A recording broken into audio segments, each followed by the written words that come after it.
obstetrics and medicine in general had this idea the baby could not be having a real experience. You can move my hand. He moved it over there, yeah. When I'm looking through the eyes of love.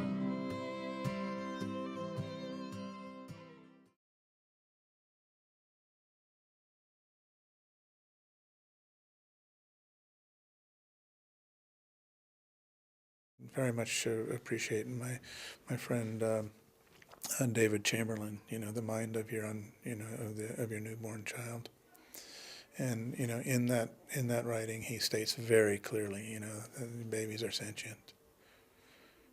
Prenates are sentient. There's consciousness there, and that consciousness is working to come into a creation, come into a body. And have that body grow so that the body itself can express that consciousness. So if I have that quality of awareness or that belief, then perceiving the prenate as a being is not at all difficult. If I believe as is pretty common throughout the Western world, that the prenate is just a bunch of cells growing and so on. That then I'm not gonna have that awareness. But I know with my own children, and I know with so many moms and babies and dads or partners with the babies, that when they put their ears to the mom's belly and they have conversations and discussions, and they tap and the baby taps back, and there's communication going on. So even before I go to the medical world, I want to just say a little bit about parents and their babies. And a notion that we call differentiation.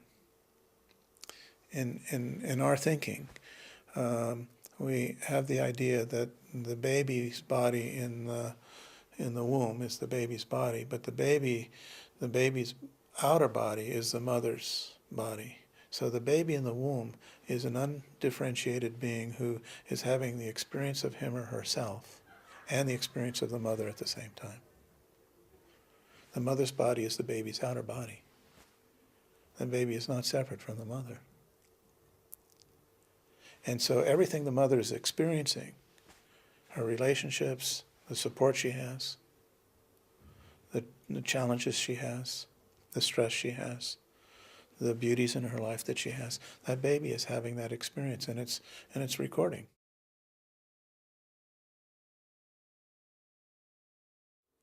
Things are done with and to babies routinely every day, over and over and over and over again, where nobody says a word to them about what the heck anybody's doing. We touch them, we pinch their cheeks, we diaper them, medical procedures are done to them, and no information is given to the child or the baby. Now, let's say baby is born, there's a lot of congestion in the lungs are not clearing, some suction device is put down the baby's throat, sucks out the fluids.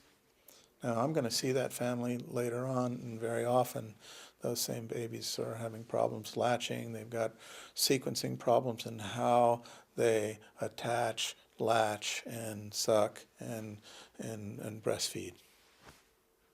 And the moms are having a hard time with the baby settling down. The babies are crying and going through things.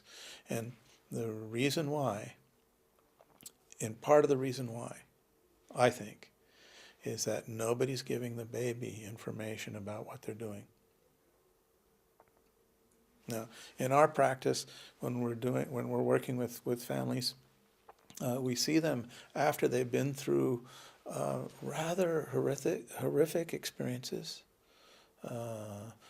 C-section birth, vacuum extraction birth, any number of interventions where the decision process is overridden in a way.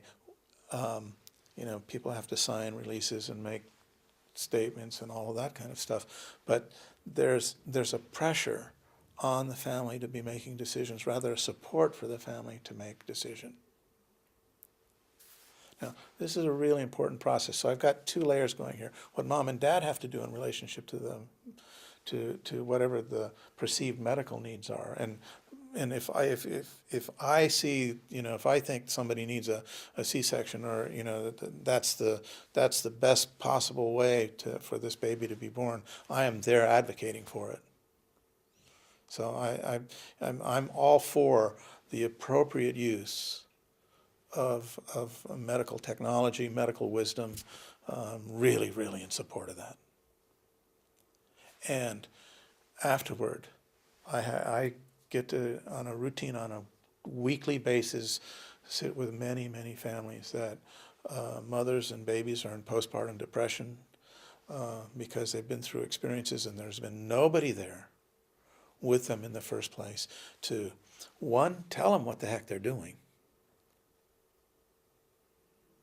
and giving them the information so that as they're going step by step, this is what I'm doing now.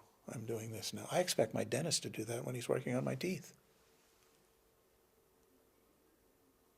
And what we've seen is that when the practitioner is including the baby in the conversation, little one, I've got to do this now.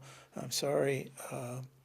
I know this is difficult, and I know it may be painful, and I'm sorry, and proceed at a tempo so that the little one knows that there's somebody there including them. They're not just doing to them. So I can go on about that one big time. So there's that, when that happens, when a practitioner gives the baby information, gives the mother information, gives the father partner information, the baby on some level is taking that information in, and it opens the door for that child, that sentient being, that infant, to cooperate with the medical needs. Now, there's a whole felt sense in that. There's an emotional sense that, yes, this is necessary. Okay, I get it. I need to do this. I know it's hard. Now, it's not just the mother and the father or partner coming to that. It's the baby also coming to that. This is a radical, radical notion. It doesn't occur to us that the baby even has the capability to know that.